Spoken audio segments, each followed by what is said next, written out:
Hi, my name is Elise, and you're listening to Chatterbox Island English Podcast.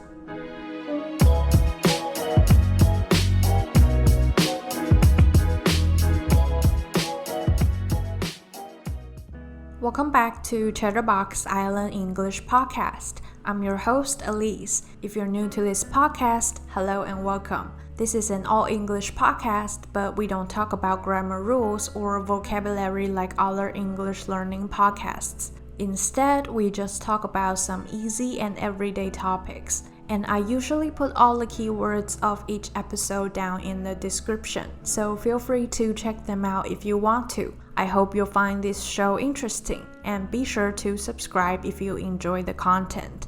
For today's episode, we're gonna talk about online privacy, why it's important, and how to protect it better. Now, online privacy itself can be a huge issue to talk about because there are so many different aspects of it. But we're just going to talk about the general idea of it and why we should be more careful with our personal information online. It's really important to remember that nothing is free on the internet. Whether it's signing up for a social media account, downloading an app, using a free email service, or even just using a browser to search for things. None of these are free. We just don't pay with actual money, but with our personal information. I'm sure many of you guys have had this experience. You want to buy something on the internet, let's say a phone case. So you Google it, visit a couple of websites and see if there is anything that you want to pick up. And then the next few days or even weeks, you will see ads about phone cases all over your social media feeds, websites that you visit, and your email inbox. It's like the whole internet just knows that you want to buy a phone case, which is kind of creepy. So tech companies like Google, Facebook, Twitter, or Instagram can track your online browsing behavior and merge the information that they've gathered. This is called virtual tracking. Another way of tracking is physical tracking. So when you use certain apps such as Google Maps or Google Photos, they will ask for access to your location through your device. And of course, it's helpful when you're trying to find a way to a specific destination. But that also means Google can track and record your every move, and even sometimes the location data of the photos that you took, which personally I think is really scary. But you might be thinking, so what? Like, if you want to enjoy the free services from these tech companies, of course you have to offer some of your online information. But when a company gets so huge that they have access to all kinds of online information about you, it's easier for them to gather all of these information and maybe sell it to other advertising companies so they can advertise more effectively. It means that your internet search history, and your online data have become a merchandise. And sometimes companies do that without your consent. Many people will say that they have nothing to hide when it comes to the intrusion of online privacy. But your information is not only used on advertising, but also as a way of shifting or forming your opinions on certain issues. One of the most famous or the most infamous examples is probably the Facebook and Cambridge Analytica data scandal that was exposed in 2018. So what happened was, in 2016, a British consulting firm named Cambridge Analytica developed an app called This Is Your Digital Life. And they let several 100,000 Facebook users agree to complete a survey that was claimed only for academic use. That means they claimed that the information that they gather is only for research purposes. But Facebook allowed this app not only to collect personal information from survey respondents, but also from their Facebook friends. So maybe you didn't take that survey or you have never heard of that survey, but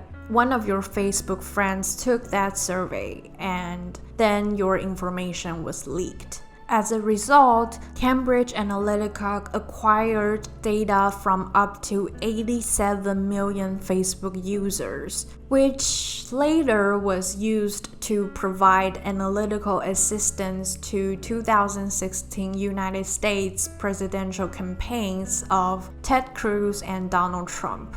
And Facebook was fined $5 billion for its privacy violations. This scandal sparked an increased public discussion about online privacy and social media's influence on politics and other bigger issues. So it's no longer about whether you have something to hide or if you receive certain ads about something you might be interested in. It's about how your data is being used to change or form your perspective for the benefits of other companies or organizations. Now that we know the importance of online privacy, how do we protect it? So here are some basic tips that you can follow. And I'm sure many of you guys probably have already heard about these tips. The first one is use stronger passwords and turn on two-factor authentication. This is probably the most basic one, but is often neglected as well. Use random numbers and characters in your passwords instead of your birthday or your name. And two-factor authentication usually requires you to enter a verification code that is sent to your phone or email after you type in your password. Yes, it's another extra step, but it's also a more secure way to protect your account.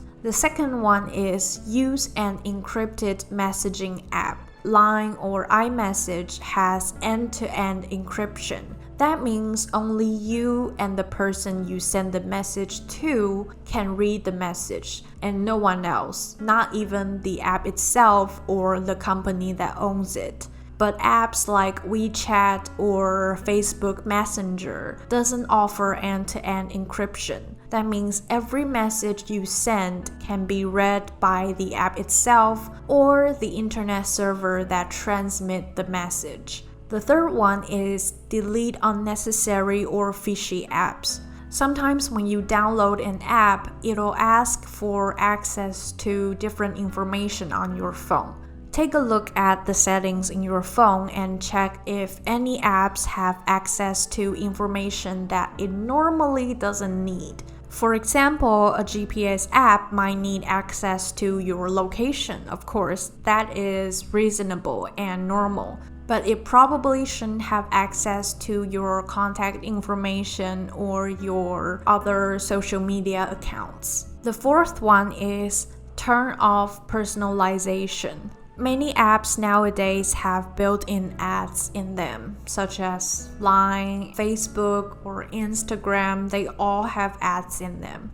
And experts suggest turning off ad personalization within any apps, which often gives companies permission to do invasive tracking on your phone, because that is how they feed personalized ads to you. The fifth one is use a more reliable and secure browser. A secure browser can block trackers or pop-up ads when you're entering a website. Some browsers offer more advanced privacy settings, which let you decide if you want to share certain information when you're surfing the internet. And sometimes you'll find out that when you turn on certain privacy settings, a website will not let you enter because they cannot have access to your information. Also, using private mode or incognito mode doesn't prevent you from being tracked by the websites. It just means that once you turn off the browser, it will not remember the information or your search history, but the website that you visit will still remember your information. So these are just some basic tips to help protect your online privacy. I think the bottom line is to know that your online privacy and information is important. And many websites or apps will try to gain access to the information on your phone or your laptop with or without your consent. So be very careful when you click the agree or allow button. I think even now in 2021, many of us don't realize how important it is to protect our own privacy online. Personally, I remember clicking on one sponsored ad on Facebook a few months ago. And even now, like 3 or 4 months later, I still get the same ad from the same company, and that kind of freaks me out. So now I'm very careful when I try to buy something online. I usually just search the product by myself and avoid clicking on the ads or the links on the websites or social media. So what about you? Have you ever got so many similar ads after searching one product on the internet? Do you try different methods to better protect your online privacy? Feel free to let me know in the YouTube comment section or Apple Podcasts review section. And that's all for today's Chatterbox Island English podcast. If you enjoyed this episode, you can subscribe to our show on Anchor, Spotify, Apple, Google Podcasts, KKBox, and SoundOn. You can also find our shows on YouTube and go on our website, that's www.eisland.com.tw for more information. I'll leave all the links in the description so you can go check them out if you want to. I'm your host, Elise, and I'll talk to you soon in the next episode. Bye!